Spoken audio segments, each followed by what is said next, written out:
Bismillahirrahmanirrahim. Assalamualaikum warahmatullahi wabarakatuh.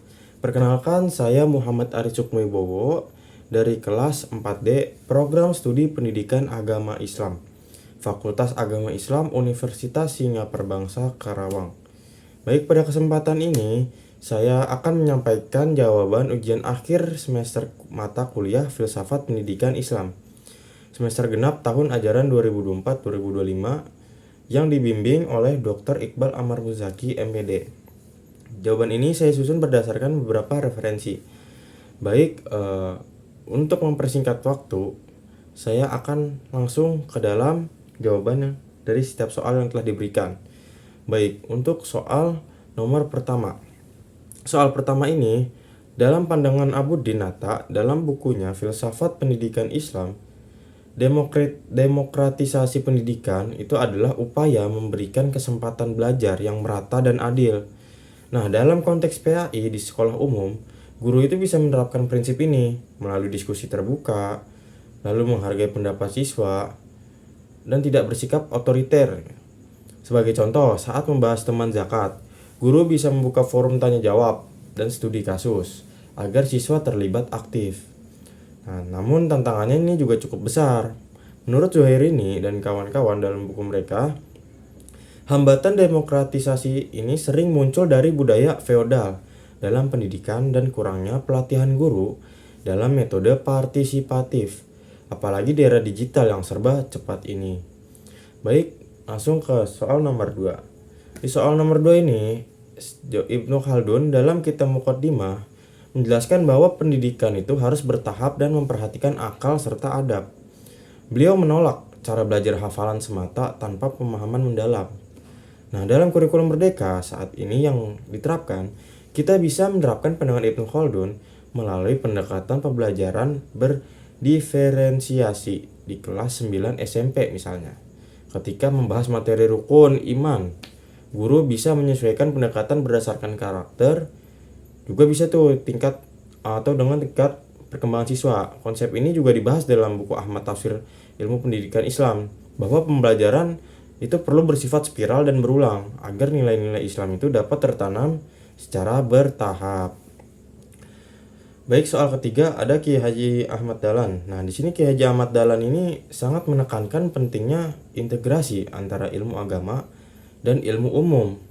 Nah, dalam bukunya yang dibahas, Kiai Haji Ahmad Dahlan ini menolak dikotomi ilmu dan mendorong agar sains tidak lepas dari nilai-nilai agama. Misalnya dalam pelajaran PAI, ketika membahas Quran Surat Al-Alaq tentang membaca dan pena, guru ini bisa mengaitkannya dengan pentingnya literasi di era digital sekarang. Lebih jauh, integrasi ini juga menjawab tantangan krisis moral di kalangan pelajar. Nah, karena apa? Karena mereka tidak hanya dibekali pengetahuan, tapi juga nilai spiritual. Baik, lanjut ke nomor 4. Di soal nomor 4 ini, Kiai Haji Hashim Asy'ari dalam kitabnya Adab Al-Alim wal Muta'alim menegaskan bahwa pendidikan itu harus diawali dengan akhlak. Nah, bukan hanya pengetahuan. Beliau sangat prihatin terhadap siswa yang cerdas tapi tidak beradab. Nah, dalam pembelajaran PAI, konsep ini itu bisa diterapkan melalui pembiasaan adab sebelum belajar. Seperti membaca doa bersama atau menanamkan rasa hormat nih kepada guru. Nah, juga menciptakan lingkungan yang santun gitu. Menurut Samsul Nizar dalam bukunya Filsafat Pendidikan Islam, pendidikan akhlak ini harus menjadi fondasi sebelum pengetahuan ditanamkan. Baik, lanjut ke soal nomor 5. Ahmad Hasan dari Persatuan Islam adalah tokoh rasionalis Islam yang sangat menekankan pentingnya berpikir kritis.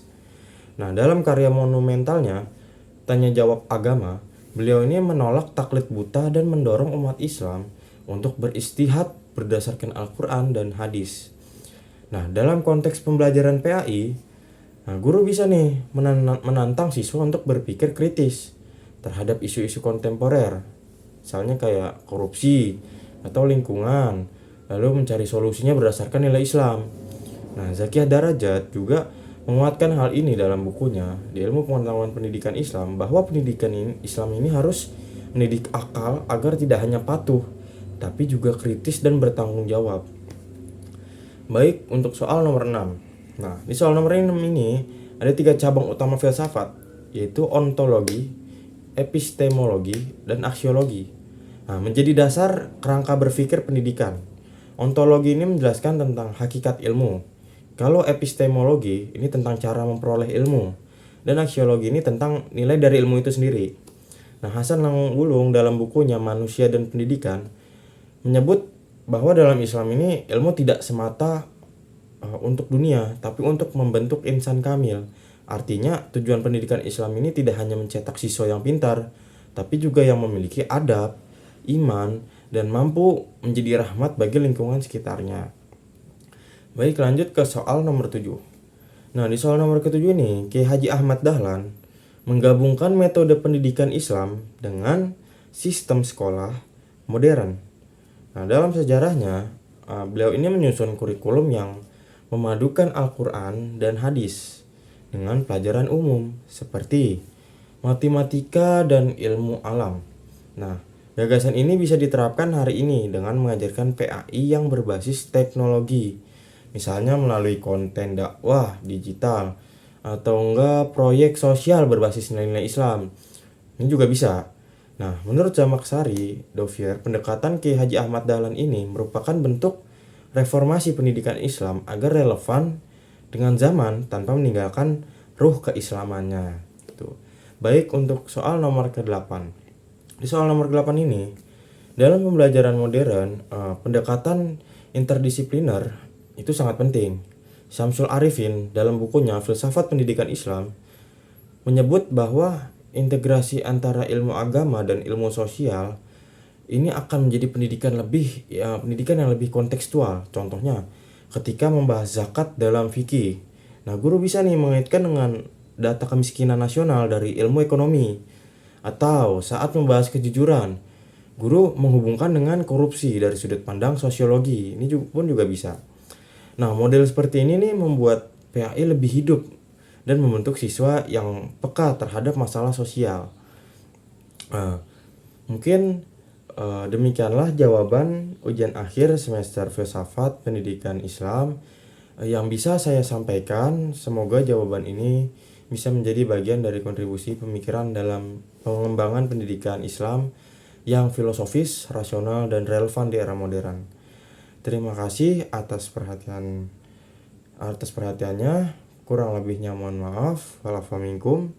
Assalamualaikum warahmatullahi wabarakatuh.